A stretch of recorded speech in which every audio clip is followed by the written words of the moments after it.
In the last 2 decades, the contribution of solar energy to the world's total energy supply has grown significantly. This video will show how solar cell or photovoltaic cell produce electricity.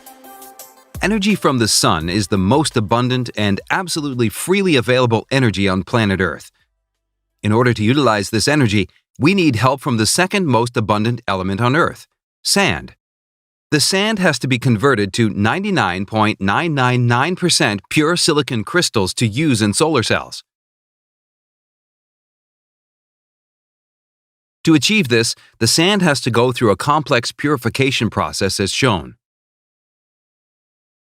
The raw silicon gets converted into a gaseous silicon compound form.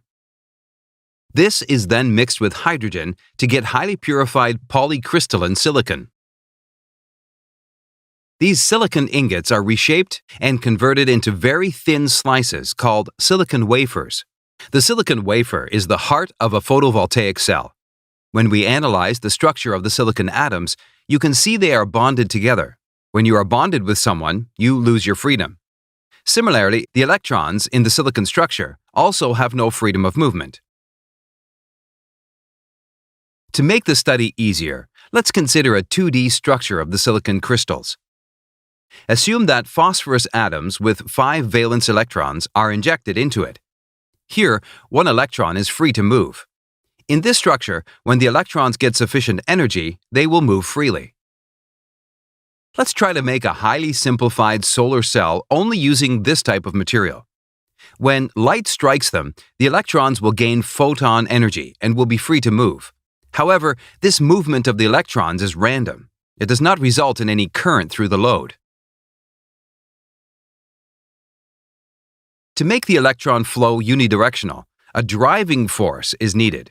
An easy and practical way to produce the driving force is a p-n junction. Let's see how a p-n junction produces the driving force. Similar to n-type doping, if you inject boron with 3 valence electrons into pure silicon, there will be 1 hole for each atom. This is called p-type doping. If these 2 kinds of doped materials join together, some electrons from the N side will migrate to the P region and fill the holes available there. This way, a depletion region is formed, where there are no free electrons and holes. Due to the electron migration, the N side boundary becomes slightly positively charged, and the P side becomes negatively charged. An electric field will definitely be formed between these charges. This electric field produces the necessary driving force. Let's see it in detail. When the light strikes the p-n junction, something very interesting happens. Light strikes the N region of the PV cell, and it penetrates and reaches up to the depletion region. This photon energy is sufficient to generate electron-hole pairs in the depletion region. The electric field in the depletion region drives the electrons and holes out of the depletion region. Here we observe that the concentration of electrons in the N region and holes in the P region becomes so high that a potential difference will develop between them. As soon as we connect any load between these regions, electrons will start flowing through the load. The electrons will recombine with the holes in the P region after completing their path. In this way, a solar cell continuously gives direct current. In a practical solar cell, you can see that the top N layer is very thin and heavily doped, whereas the P layer is thick and lightly doped. This is to increase the performance of the cell. Just observe the depletion region formation here. You should note that the thickness of the depletion region is much higher here compared to the previous case. This means that, due to the light striking, the electron-hole pairs are generated in a wider area compared to the previous case.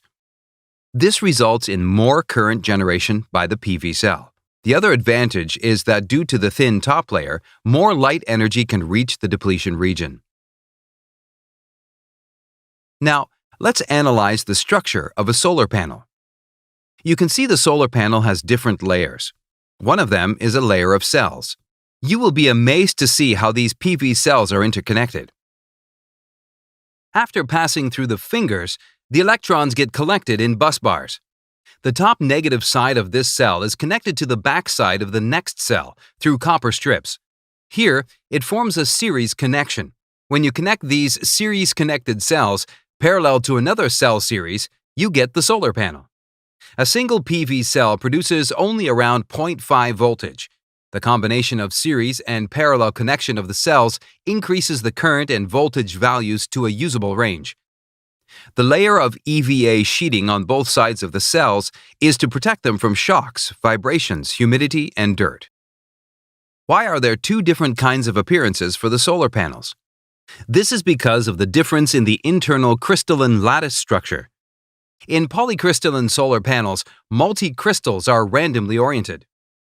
If the chemical process of silicon crystals is taken one step further, the polycrystalline cells will become monocrystalline cells. Even though the principles of operation of both are the same, monocrystalline cells offer higher electrical conductivity. However, monocrystalline cells are costlier and thus not widely used. Even though running costs of PV cells are negligible, the total global energy contribution of solar voltaic is only 1.3%. This is mainly because of the capital costs and the efficiency constraints of solar voltaic panels, which do not match conventional energy options. Solar panels on the roofs of homes have the option to store electricity with the help of batteries and solar charge controllers. However, in the case of a solar power plant, the massive amount of storage required is not possible. So, generally, they are connected to the electrical grid system in the same way that other conventional power plant outputs are connected. With the help of power inverters, DC is converted to AC and fed to the grid. Please support Learn Engineering's educational activities on patreon.com, and also, don't forget to subscribe to our channel. Thank you.